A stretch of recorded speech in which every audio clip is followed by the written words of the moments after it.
मोहम्मद यूनुस साहब को ये समझ आ गई है कि इंडिया की मदद के बगैर बांग्लादेश की इकोनॉमी का चलना इतना आसान नहीं होगा। अगर मोदी साहब मोहम्मद यूनुस से मिलने का फैसला कर दे तो यूनुस साहब तो पैरों में बैठ जाएंगे, जो हालात हो गए हैं बांग्लादेश के। मोदी साहब फैसला मेरा ख्याल है नहीं करेंगे। लास्ट टाइम रिजेक्ट कर दिया था कि नहीं मिलना यूनुस से। मोदी कभी भी नहीं उनसे मिलेगा। हाँ। और यूनुस साहब को घर ही जाना पड़ेगा। बांग्लादेशी प्रोफेसर मोहम्मद यूनुस केयरटेकर हुकूमत के सरबराह उसने नरेंद्र मोदी को मेल किया है कि मैं सर तुमसे मिलना चाहता हूँ। एक बार मेल नहीं की उसने बार बार मेल की है। नरेंद्र मोदी से यह कहा है कि सर प्लीज टाइम दे दें, मैं मिलना चाहता हूँ। तो नरेंद्र मोदी ने अभी तक कोई रिप्लाई नहीं दिया। उन्होंने कहा कि जाहिर है कि इंडिया प्लीज्ड नहीं था, they were not pleased with the changes जो कि बांग्लादेश के अंदर आई हैं।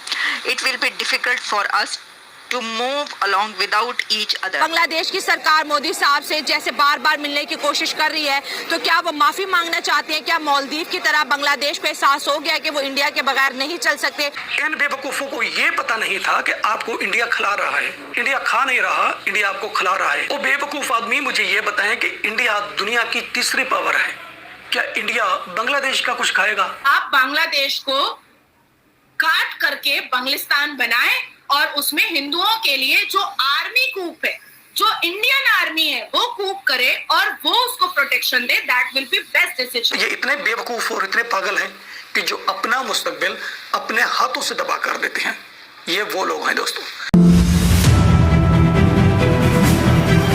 बांग्लादेश के मामले में भारत खामोश क्यों है, ये भी दुनिया को चीज समझ नहीं आ रही।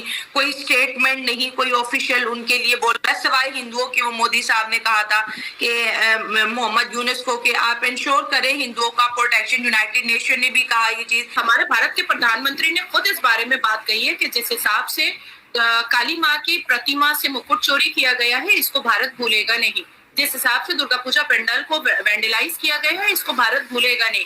जिस हिसाब से हिंदुओं को मारा गया है, भारत भूलेगा नहीं। जिस हिसाब से हिंदू बेटियों का बलात्कार किया गया है, भारत भूलेगा नहीं। जिस हिसाब से हिजबुल तहरीक को प्रोवोकेशन मोहम्मद यूनुस साहब के नेतृत्व में दिया जा रहा है और जमाते इस्लामी के जितने भी टेरर ग्रुप के टीम थे उनको जेल से छोड़ा जा रहा है, इसको भी भारत भूलेगा नहीं और इस पर स्ट्रिक्ट एक्शन लिया जाएगा। पाकिस्तान से बांग्लादेश के बहुत अच्छे रिश्ते होते हुए दिखाई दे रहे हैं, तो कुत्ता कुत्ते के झुंड में ही रहता है ना, शेर के झुंड में तो रह नहीं सकता।